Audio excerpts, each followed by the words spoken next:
Alors nous allons préparer maintenant le système de charnière pour coller après nos pages à l'intérieur. Donc ce sont des U, il y en a 4. Donc le premier mesure 15 par 7,5 de large.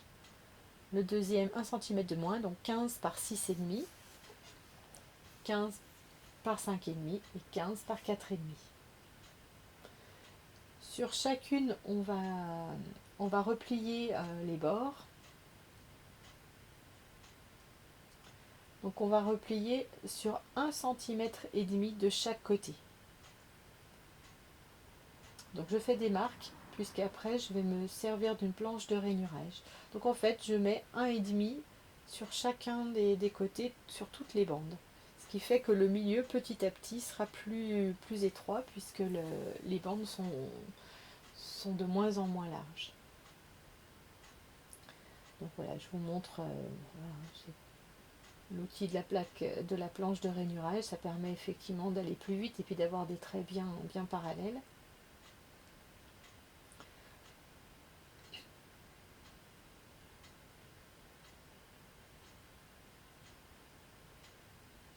Donc on plie toutes les petites languettes.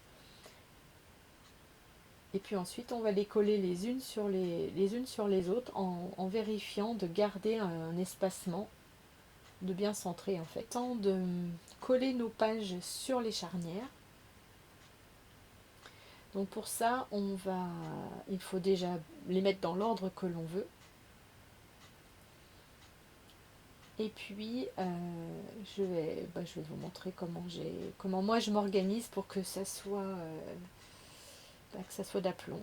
C'est-à-dire que là, on va ne coller que la partie sur les tranches, en laissant ouvert chaque page. Donc je mets de la colle, j'applique et je vérifie que les pages se superposent bien et restent bien parallèles les unes aux autres.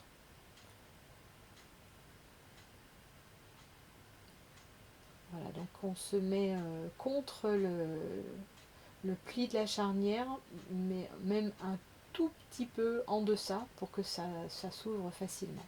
On va habiller à l'intérieur, puisque là, en l'occurrence, moi j'ai des papiers qui sont blancs à l'intérieur, mais parfois quand on utilise des pages recto verso, le recto n'est pas forcément comme on voudrait. Et puis pour certaines, donc ça permettra aussi de cacher des pattes de collage. Donc en fait, j'ai redécoupé des papiers, là pour le coup, la plupart du temps unis, et ils font 14 par 7 cm. J'encre les bords, et puis on les colle vraiment à ras en haut.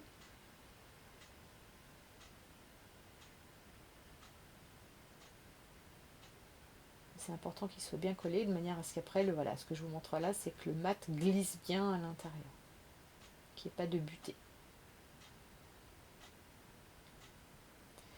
La deuxième chose que je fais, c'est que sous les cols, je mets des petites mousses.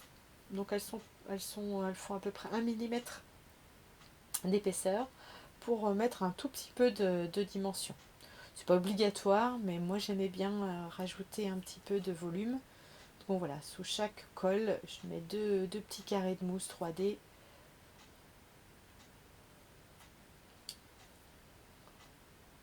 Voilà.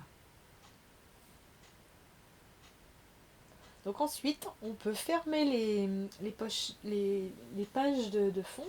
Donc on va mettre, ce que je vous montre, c'est que je vais utiliser un petit récipient là avec une tige très fine pour vraiment mettre un tout fin filet de colle, de manière à bien laisser la place pour après pouvoir insérer les tags, où il y a la tête des bébés. Et donc on va mettre un tout fin filet de colle sur le côté charnière et puis en bas.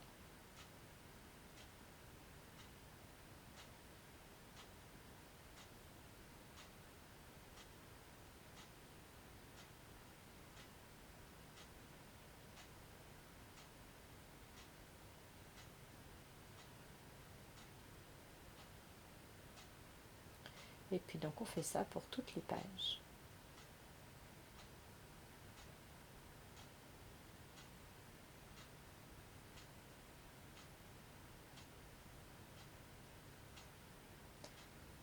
C'est important de faire vraiment un tout fin filet pour que le tag puisse bien coulisser à l'intérieur, que ça ne soit pas la galère.